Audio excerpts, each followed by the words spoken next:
Husband নাই, আমার বিয়েই হয় নাই। আপনার একটা ছেলে আছে, একটা মেয়ে আছে। ছেলে মেয়ে আছে, তাতে কি আমার বিয়ে হয় না? আচ্ছা, বাংলায় বলেছেন হয়তো বা বুঝতে পারিনি, একটু ইংরেজিতে যদি বলতেন, এক্সপ্লেন করতেন। আই এম স্বামী নেগো। নাই বলেন কি? রাত্রের বেলায় মশায় কামড়ালে তোরা কি করবি? কি করব? কি আর করবি, একটু চুলকায়া আবার শুয়ে পড়বি। গরমের শোধনে অস্থির হয়ে যাচ্ছে একবারে বারবার আমরা।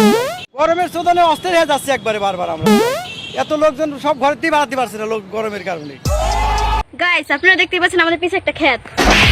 আরে ওই ক্ষেতের কথা বলছি। বেটা ওই দিকে কথা বলছি। গজব বেইজ্জতি। সে আমার হৃদয়কে টুকরো টুকরো করে দিয়েছিল, এখন প্রতিটা টুকরো আলাদা আলাদা ছেলেকে ভালোবাসে।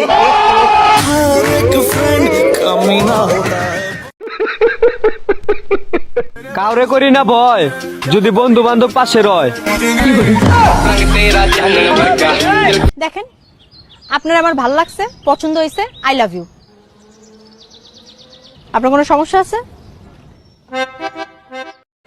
I love you two.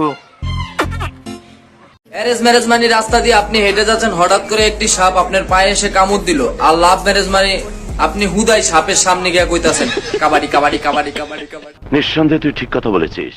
ওর সঙ্গে যখন প্রেম করা তখন আমি এতিম।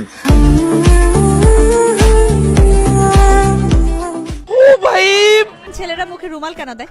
সে ওয়াইফকে দেখে ভয় পায়। গজব বেইজ্জতি। রবীন্দ্রনাথ ঠাকুর এবং কাজী নজরুল ইসলাম দুজনেই বাণিজ্য মেলায় এসে একটি জিনিস নিয়ে টানাটানি করছেন। জিনিসটি কি? আমি যতটুকু শুনেছিলাম তারা দুজনেই ফুল পছন্দ করে, সো আই থিংক আপনাকে নিয়ে টানাটানি করবে।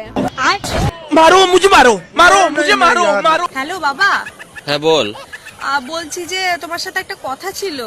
বল না। আরে বলছি তোমার জামাইয়ের সাথে কালকে আমার মারামারি হয়ে গেছে। তো সব সংসারই হয়, অসুবিধা হ্যাঁ কিন্তু সবই ঠিক আছে, কিন্তু বলছি লাশটা কোথায় ফেলবো?